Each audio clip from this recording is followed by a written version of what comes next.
Hello and good afternoon. Welcome to the Biokinetic Canine. We are live this Friday, and today I'm just going to speak about what I experienced last weekend.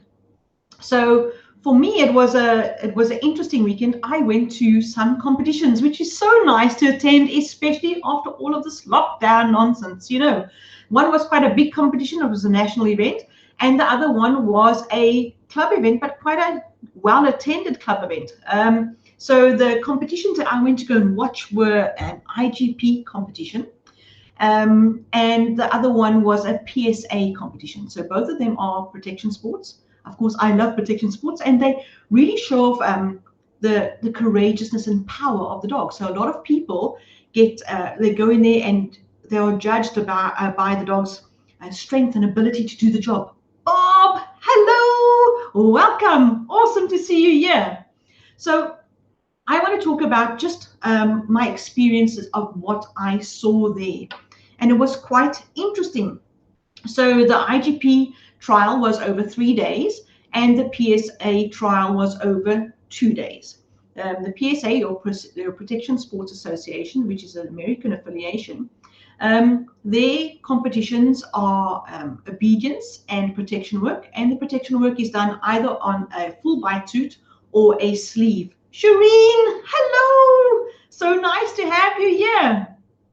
So, to watch the dogs perform obedience and protection on these two, they're more lifelike activities in the protection. So there'll be an anti-hijacking, for example, a front attack on the handler by an assailant, and all of these things. It's quite exciting to watch. And then, of course, your IGP, there's your competition tracking. And then there's competition obedience, where the dogs are doing a 1 meter jump and a 1.8 meter or 6 foot A-frame scaling wall. And then they are also doing a protection sport section of the competition. So, of course, I go there and I'm really all excited to see these, because I love watching the dogs. I really do. I love to see how their bodies move. It's what keeps me going. And I was watching the sports, and what did I see? On the weekend, I saw just over, I'll say, it was probably more, but definitely 6 dogs that were carrying an injury. And of those 6 dogs, one person knew that the dog may be injured going onto the field, but all the others didn't. And for me, this was, I wouldn't say unusual, because it seems to be a thing. If I go to events, many times the dogs are injured, but the main thing is that the owners, the handlers, don't know that they're injured. Angie, hi, welcome. So yes, to get back, it's so nice to see some of the people that I know here. That's it. So if there's people watching, give me, what do the people say? It's quite a thing. Give me a like, a thumbs up, or a heart, or something, so that I know people are watching, or even like a laughing out loud hysterically would be fine. So I was watching these, and the big thing with these dogs is that many of the handlers don't know that their dog is injured. Riani, hello. So they don't know that their dogs are injured, and that's how can I say, it's not surprising, because these high, strong dogs they hide the injuries. They will carry on working. I saw one of the dogs at the USA Nationals a few weeks back, and I saw the injury on my screen. I was watching, and I saw the injury in obedience. And then I watched this dog do protection work. And my word, did this dog know exactly how to work around that injury and cover it up while fighting that helper. And my heart just went, oh, wow, what a dog. How brave is this dog? But he's injured because I saw the injury in his obedience work, and he struggled with the jump and the A-frame, etc. But I saw it when he was doing his motion, so he had to do a stand on the move, etc. And I saw the injury. But then if you look at the protection work, you would say, no ways, no ways. I did contact the owner. I wasn't too sure if I was allowed to, because you may or may not be stepping on somebody's toes. I don't know this person from a bar of soap, but I asked him to investigate his dog. And he did. I was like, wow, he did. And he did find a pulled muscle, which he's now nursing. But the dog is doing great. So for me, that is like the owner didn't know, but now he's getting the attention that he needs before that muscle really gets pulled. Really, really. So what am I saying? I've been to 2 big competitions on the weekend, but I've also done workshops for canine fitness and conditioning, where we're just going through the dogs and we're showing a quick body check of what to look for in the dogs. And on a workshop that I did, there were 12 dogs and 9 were carrying mild injuries, and nobody knew. Nobody knew about the injuries. That's a big chunk of the people that are training their dogs. One of my friends at the trial said, oh, I think this dog has got a bit of a block on the jump, because all of a sudden she's just not clearing the jumps like she should. She's not too sure. Maybe she should do something. Maybe she should do something, but she's not going to worry right now because we've got a competition. But there must be some mental block. And seeing the dog work, the dog had a left rear injury. And for me, this is like, it's really something. So like I said, I'm not going to go into 5 things of this or whatever with regards to sports and conditioning and fitness.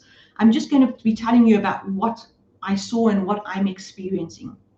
Is that fitness and conditioning, especially for protection sports dogs, is a little bit of a thing, because, well, if you think about it, protection sport, the dog has to be fit and strong, and the stronger the dog is, the better the dog is in the sport. And so there you go.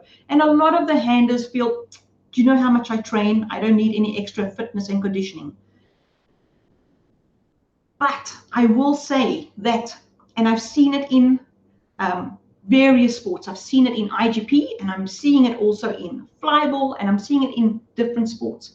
When a competition comes up and people suddenly start to concentrate on the competition sport, and they were doing conditioning and then they're not doing conditioning because they're just concentrating on the sport quickly just to get through this competition, then the body of the dog changes. The muscles change.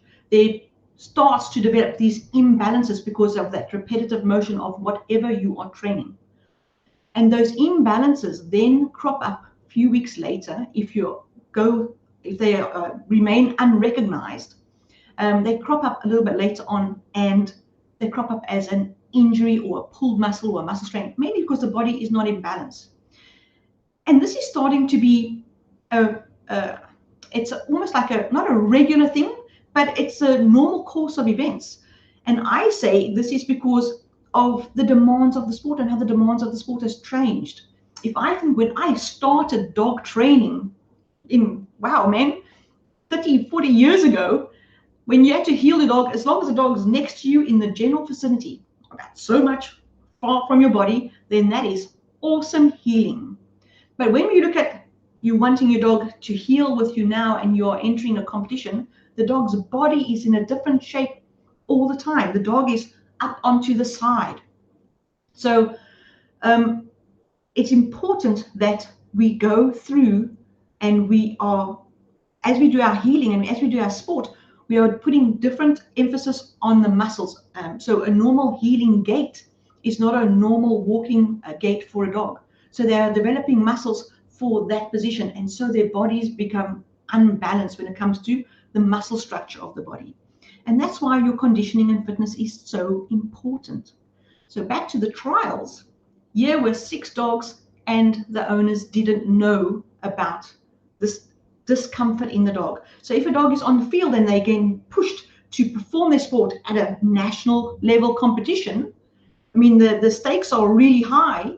So the dogs get pushed to perform, and what happens is that the risk of injury now escalates because there's a big demand placed on the dog. And especially when it goes to the protection stage, then it's strange helpers, for example, and the dog has to be able to perform and defend itself against this helper and use its entire body.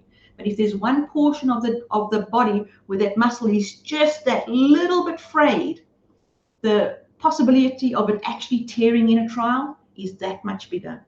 And depending on how badly you injure that muscle or that tendon in the trial, you may or may not have a competitive career for your dog.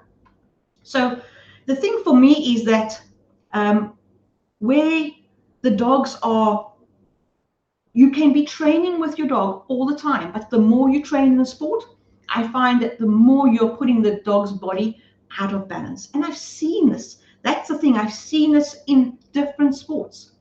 But you can always put those things correct with the correct conditioning programs that you put together for your dog. You can rebalance those muscles. It takes a bit of time, but there's also a way to prevent a lot of imbalance. So you can prevent it also with conditioning. So this week it was quite exciting. In our membership, we discussed this of how you can incorporate your conditioning program and target it for your sport to prevent those imbalances and also to prevent that repetitive strain injuries.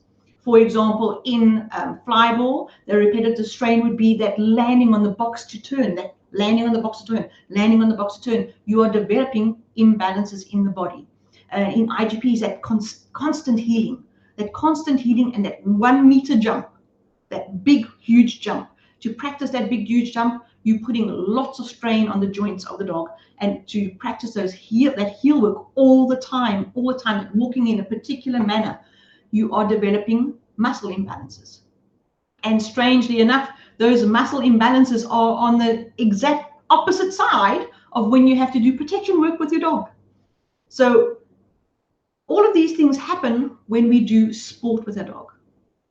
But then I'm talking about injury now and how people cannot see the injuries with their dogs. And that's exactly why I put my workshop together, because a lot of people want to train for their sport and a lot of people want to do conditioning, possibly with their dog. They want to do extra fitness and they want to do some strength training with their dog, but they don't even know that their dog is uncomfortable in their body. So what do they look for? How do they know their dog is uncomfortable or not? How do they know their dog is getting tired while doing an exercise and they may be pushing their dog a little bit too far? So I've put a workshop together where we discuss this exactly, and how you can look at your dog in a particular way and you can pick up the most common injuries. So all of the injuries that I saw as a spectator on the sideline. I don't even live with the dog, but I can look at certain things and see what's happening with the dog.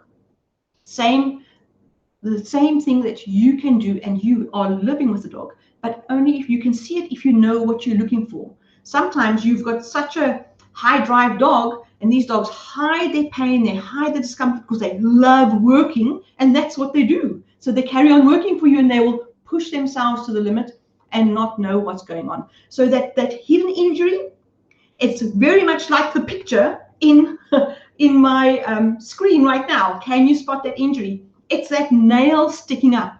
And if you don't spot that nail sticking up, oh my word, you're going to stand on it and you're going to feel that injury. But if you can see that nail, and it can be just touching your foot, but you can take your foot off the nail and prevent that huge injury, that's what we're looking for. That's exactly what we're going for in this workshop. It's not to say, oh, your dog's injured and now you must stop training. No, it's just saying, there's a small injury developing, investigate before you push your dog too far. And then you can have maybe a week, 2 weeks, 3 weeks of rest or targeted exercise to make sure that everything's okay.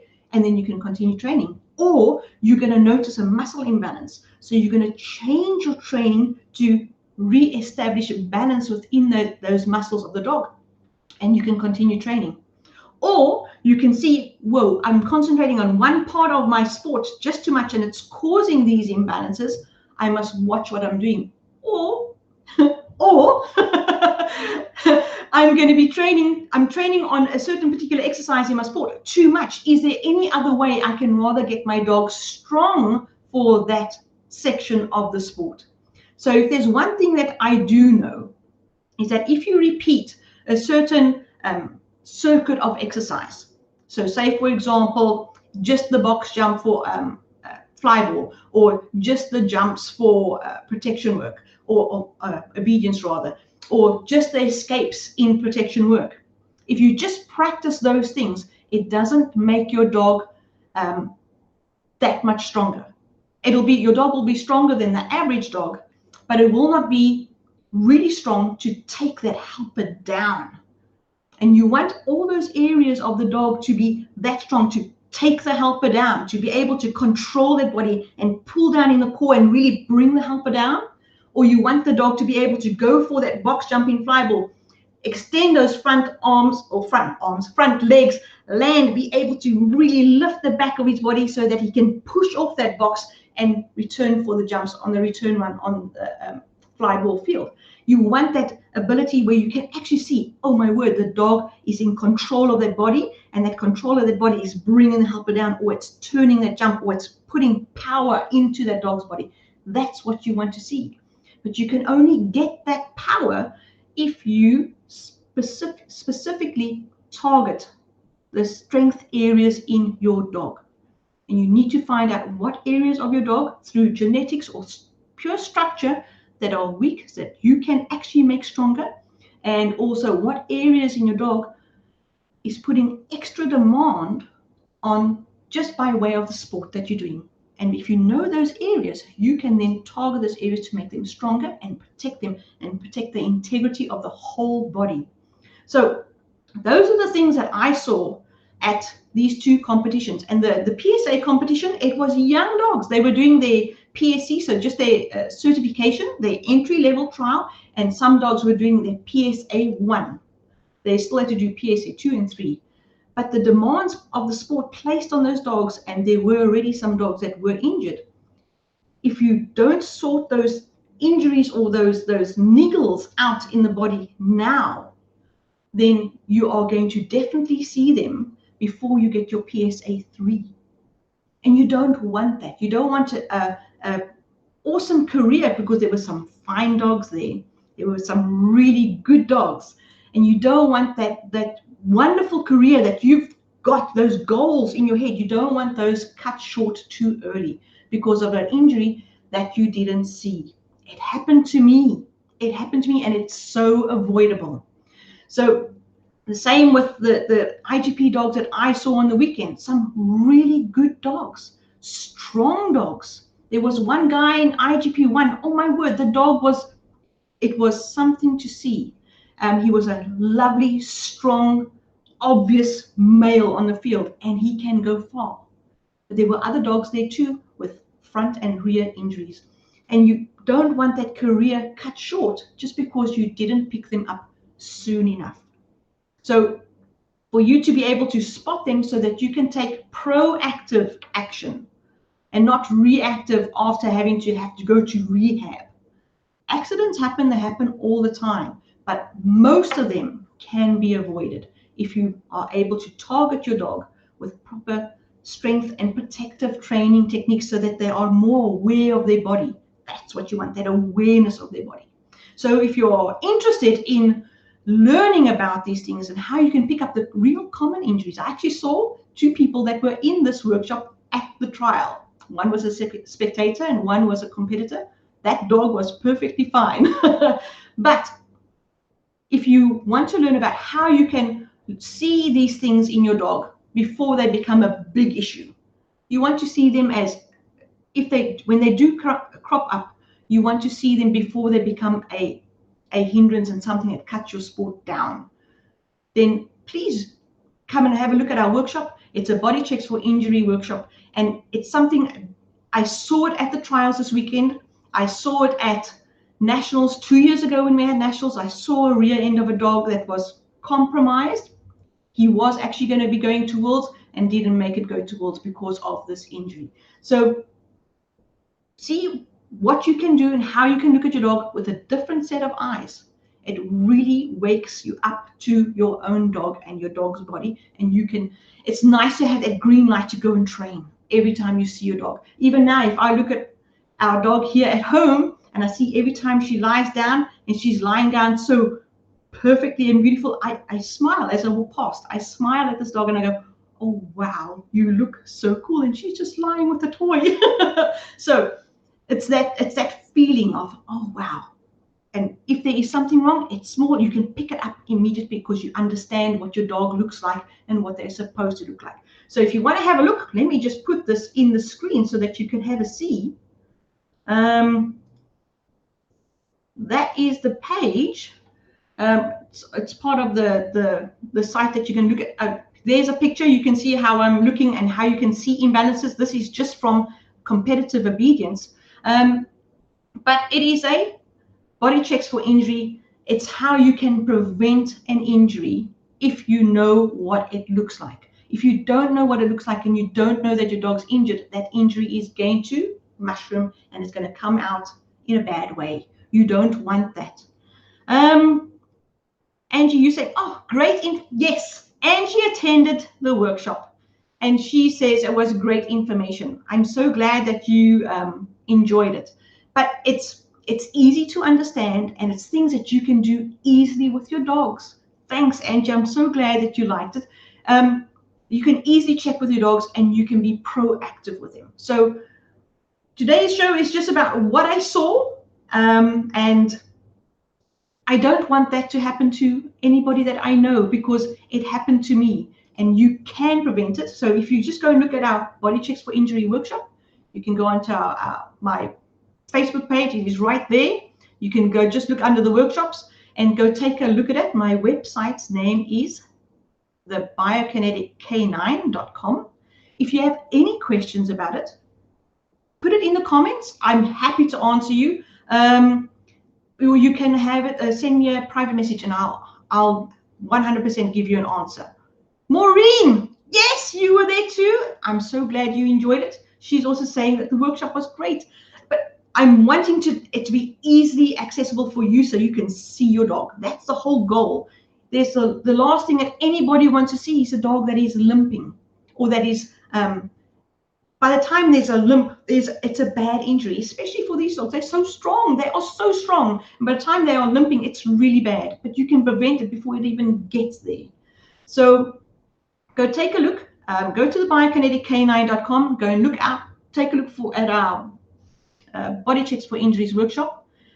Go have a look at it. If you've got questions about it, send me a message. I'm happy to answer any of your questions. If there's, even while you are doing the workshop, then you can also ask me questions. I'm here all the time and you have lifetime access. So whether you have one dog or you're going to get another 2, 3, 4 dogs later on, you'll have that knowledge, but you'll also have access to that knowledge forever. So that's the nice thing. Riani, yes, you were also there. You also saying you love the workshop. We learned so much. Thank you so much. I'm so glad you enjoyed it. But you were actually one of the people that saw something in your dog and you said, oh, there's a tight muscle. You saw it somewhere in the front by the shoulders, and you went immediately to your rehab physio vet that you take your dogs regularly, and they picked up just a tight muscle, which they massaged out. This is the beauty of the workshop. They massaged it out and the dog was good to go afterwards. But I always think, imagine if you didn't know there was just that tight muscle. Like, it's the same with us. We wake up and there's a tight muscle and you go jogging and then you really tweak the muscle. But the dog can't tell you, oh, there's a small pull on the muscle. Can you just massage it out for me? They can't say, but if you know what to look for, which is what this body checks workshop explains, if you know what to look for, you can pick those things up quickly and your dog can continue the sport. So that's what we are. Rihanna, you're saying yes, that is so. Super. So if you want any of the details, I'll put the link in the comments below. But if there's anything about the workshop that you want to learn about, please let me know, drop me a message. But it just came up for me that I thought I have to tell you guys, because going to 2 trials that after lockdown was so wonderful to go and see the dogs. It was an eye-opener. It was an eye-opener, especially because the owners didn't know the dogs were injured. And one person actively said, I think my dog has got a mental block to the equipment. Meanwhile, and this dog is an awesome dog. Meanwhile, the dog was just slightly injured, no mental block. So sometimes we think maybe we need to push the dog a little bit more. Sometimes the dog is just telling us, I can't do it quite right today because something's not right in my body. So help learn what they're saying to you and go and look at our body workshop for body checks for injury. All right, everybody, I'm going to say to you guys, have a very fantastic weekend. Where am I? Yes, so you've got my details, biokinetick9.com. Go take a look at the workshops there. It's the body checks for injury workshop. You are going to love it. And if you want any further information from me and what we're doing, please get hold of me at fit@thebiokinetick9. Thank you so much for joining. Have a very awesome weekend and enjoy your weekend training with your dogs. Cheers, everybody. Let me put up some of my details. And there we go. Bye-bye all.